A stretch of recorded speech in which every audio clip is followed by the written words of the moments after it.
ഡൽഹിയിൽ മാധ്യമപ്രവർത്തക സൗമ്യ വിശ്വനാഥൻ കൊല്ലപ്പെട്ട കേസിൽ ജാമ്യം ലഭിച്ച പ്രതികൾക്ക് സുപ്രീം കോടതിയുടെ നോട്ടീസ്. സൗമ്യയുടെ മാതാവ് നൽകിയ ഹർജിയിലാണ് നടപടി. 4 ആഴ്ച കഴിഞ്ഞ് സുപ്രീം കോടതി കേസ് വീണ്ടും പരിഗണിക്കും. ബൽറാം നെടുങ്ങാടി ഡൽഹിയിൽ ചേരുന്നു. ബൽറാം, ഈ ജീവപര്യന്ത ശിക്ഷ ലഭിച്ച 4 പ്രതികൾ അവർ ഈ വിചാരണ കാലാവധി സമയത്ത് 10 കൊല്ലം ജയിലിൽ കഴിഞ്ഞു എന്ന് ചൂണ്ടിക്കാട്ടിയായിരുന്നു ജാമ്യത്തിലിറങ്ങിയത്. ഇവരുടെ ശിക്ഷ താൽക്കാലികമായി മരവിപ്പിച്ചിരുന്നു. ഇതിനെതിരെ നൽകിയ ഹർജിയിലാണ് ഇപ്പോൾ സുപ്രീം കോടതി ഇടപെടൽ. മറ്റ് വിശദാംശങ്ങൾ. സുഹൈൽ, ഈ സൗമ്യ വിശ്വനാഥിനെ കൊലപ്പെടുത്തിയ കേസിൽ ശിക്ഷിക്കപ്പെട്ട 4 പ്രതികളും നൽകിയ അപ്പീൽ പരിഗണിച്ചുകൊണ്ടാണ് ഡൽഹി ഹൈക്കോടതി അവരുടെ ശിക്ഷാവിധിക്ക് സ്റ്റേ അനുവദിച്ചത്. അവർ ഈ വിചാരണ കാലയളവിൽ തന്നെ 10 വർഷത്തോളം ജയിലിൽ കഴിഞ്ഞിരുന്നു എന്നതടക്കം ഈ അപേക്ഷയിൽ ചൂണ്ടിക്കാണിച്ചിരുന്നു. ഒപ്പം പ്രതികൾക്ക് ഹൈക്കോടതി ജാമ്യവും അനുവദിച്ചു. ഇതിനെതിരെയാണ് സൗമ്യ വിശ്വനാഥിന്റെ മാതാവ് സുപ്രീം കോടതിയെ സമീപിച്ചത്. ഈ ഹർജിയിലാണ് ഇപ്പോൾ 4 പ്രതികൾക്കും സുപ്രീം കോടതി നോട്ടീസ് അയച്ചിരിക്കുന്നത്.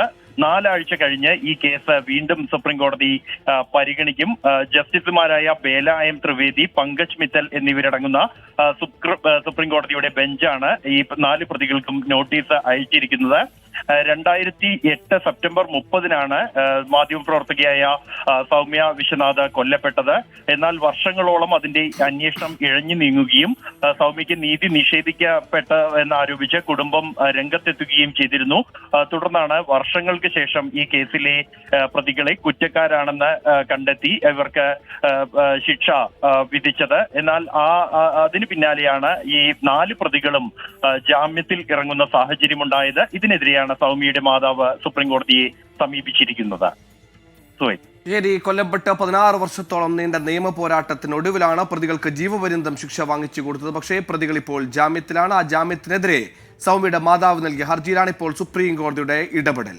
ലോകത്തെവിടെയായാലും ഏത് സമയത്തും 24 വാർത്തകളും ഓഗ്മെന്റഡ് റിയാലിറ്റി പാക്കേജുകളും എക്സ്പ്ലെയിനറുകളും വിശദമായി കാണാൻ ഞങ്ങളുടെ യൂട്യൂബ് ചാനൽ നിങ്ങൾക്ക് സബ്സ്ക്രൈബ് ചെയ്യാം.